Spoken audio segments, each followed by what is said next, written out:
ರಾಯರು ತಮ್ಮ ಜೀವನದ ಕೊನೆಯ ಹಂತದಲ್ಲಿ ಭಕ್ತರಿಗೆ ತಮ್ಮ ಬೃಂದಾವನ ಎಲ್ಲಿ ಇರಬೇಕೆಂಬುದು ತಿಳಿಸಿದರು. ಇಂದಿನ ಮಂತ್ರಾಲಯದ ಪ್ರದೇಶವು ಹಿಂದೆ ಮಂಚಾಲೆ ಎಂದು ಕರೆಯಲ್ಪಡುತ್ತಿತ್ತು.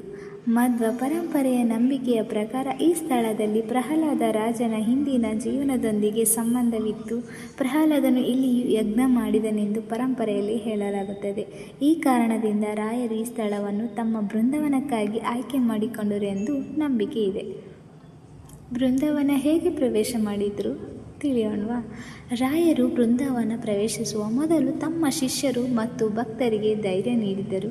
ಅವರು ತಮ್ಮ ಭಕ್ತರಿಗೆ ಸದಾ ಅನುಗ್ರಹ ನೀಡುತ್ತೇನೆ ಎಂಬ ಭರವಸೆ ನೀಡಿದರು ಎಂಬುದು ರಾಯರ ಪರಂಪರೆಯಲ್ಲಿರುವ ಪ್ರಸಿದ್ಧ ನಂಬಿಕೆ ಇದೆ. ನಂತರ ಅವರ ಮಂತ್ರಾಲಯದಲ್ಲಿ ಜೀವಂತ ಬೃಂದಾವನ ಪ್ರವೇಶ ಮಾಡಿದರು. ಅದಕ್ಕಾಗಿಯೇ ಇಂದಿಗೂ ಮಂತ್ರಾಲಯಕ್ಕೆ ಹೋಗುವ ಭಕ್ತರು ರಾಯರು ಇಲ್ಲಿಯೇ ಇದ್ದಾರೆ, ನಮ್ಮ ಪ್ರಾರ್ಥನೆಯನ್ನು ಕೇಳುತ್ತಾರೆ ಎಂಬ ಅಪಾರ ನಂಬಿಕೆಯಿಂದ ರಾಯರ ದರ್ಶನ ಮಾಡುತ್ತಾರೆ. ಪೂಜ್ಯಾಯ ರಾಘವೇಂದ್ರಾಯ ಸತ್ಯಧರ್ಮರತಾಯ ಚ ಭಜತಾಂ ಕಲ್ಪವೃಕ್ಷಾಯ ನಮತಾಂ ಕಾಮಧೇನುವೆ. ಅರ್ಥ: ಸತ್ಯ ಮತ್ತು ಧರ್ಮದಲ್ಲಿ ಸದಾ ನಿರಂತರಾದ ರಾಘವೇಂದ್ರ ಗುರುಗಳು ಅವರನ್ನು ಭಜಿಸುವವರಿಗೆ ಕಲ್ಪವೃಕ್ಷದಂತೆ ಮತ್ತು ನಮಿಸುವವರಿಗೆ ಕಾಮಧೇನುವಿನಂತೆ ಅನುಗ್ರಹ ನೀಡಲಿ.